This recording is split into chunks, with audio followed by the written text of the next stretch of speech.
Yeah, You no, scared absolutely. me, Atari, when you were like, should I say this?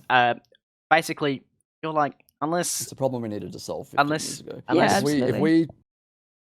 right now stopped emissions completely, Mhm. entirely, like, and went to some magical renewable with Yeah. 100% carbon neutrality, Yeah.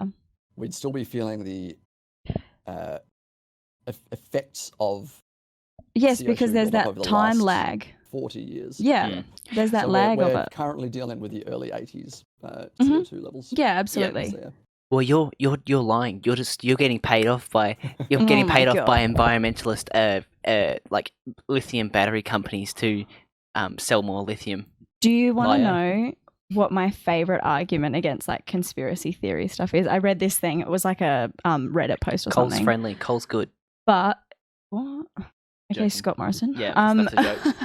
But it was this post where it was this lady who had come in and she was an anti-vaxxer. I don't know how you feel about that. I can imagine how you feel about that. Quite but strongly. Yes. Strongly Me for too. anti-vaxxers. Oh yeah, go anti-vaxxers. We love them. That'll save our population. Bring back the measles, I say. But then that Anyway, brings back the environmentalist. That brings back the Just for environmentalist context, thing. the measles absolutely killed people. Yeah. Yep.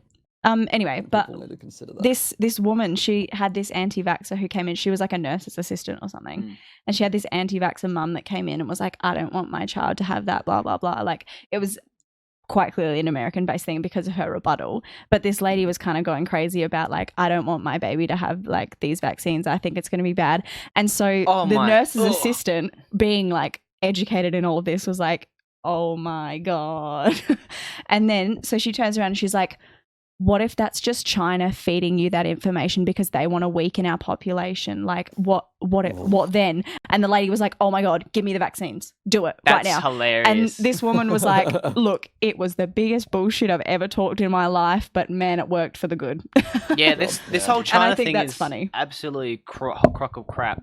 Like, I will say, if you don't think China, similar to what Russia's done in the US, if you don't think China's doing that to our media, you are mistaken. Yeah. Oh no! But listen here though. Listen here. So this whole like they're going, oh, China's the enemy, whatever. And then like how Clive Palmer was like, China, we want to make Australia great. We don't want China to like invest in our businesses. His sole his primary business partner, his primary business partner is literally the Chinese government. So how can he have the like? What narrative's going on for this guy that's like, don't let the Chinese invest in Australia, but his primary partner is the Chinese government? But yeah. What? Anyway, going back to what I was saying a little while ago about population is like, I feel like having done a fair bit of not research, but like learnt a lot about total fertility rates and the importance of education in terms of population management and all of that kind of stuff. I really think that that's important, and I think we need to keep track of who is dying, and people need to keep dying for anything to have a chance. Because like, imagine if we live longer and we have more kids, and then this, like, I don't know how to explain it better than that, but that's just really scares me. Yeah, I do understand like the environmental concerns of that. Yeah. Like, and that's my there's background. A massive implication to how we treat the planet. I think at the moment for everyone to have a lifestyle that we have here in Australia, we need about 3 Earths.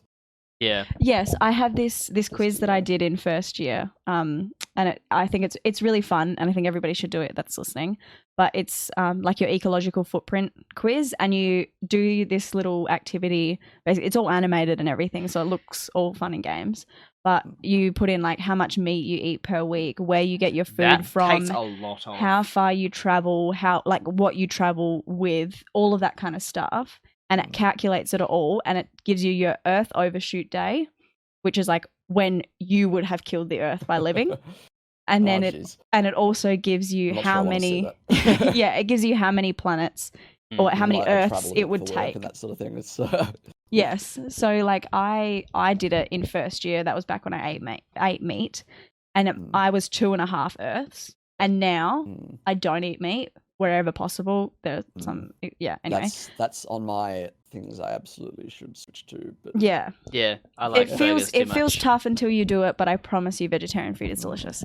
Vegan's kind of for me the step of the line. And also, I now catch the bus to uni instead of driving. I drive to work, but for the most part, when I drive apart from that, it's with other people, which does make a difference, like carpooling and all that kind of stuff. It cuts your emission per and I person don't by fly half. very often. That makes a big impact. But yeah, I would really recommend doing that little quiz. We'll link it in the show notes for anybody that's listening on the podcast, and we'll try to find it for the chat in a second. But yeah. That's a big thing. It's like, so like discussing meat. I mean, the water consumption is one thing, but like I think to grow a kilo of meat, it's like 16 to 18,000 liters of water for 1 kilogram of meat, and that's I mean, I don't know whether doesn't even taste how that accurate good. those studies are, but it's like if meat does taste good though, but there's alternatives coming in. So that's lab-grown meats are reminds me of a stock I've got to look at. and then like the other thing if you is want to like, invest in something now, I'd say lab-grown meat might be a good one. And that's the thing for me is that like if you don't eat meat every meal every night, you got to save a hell of a lot of money because meat's not cheap.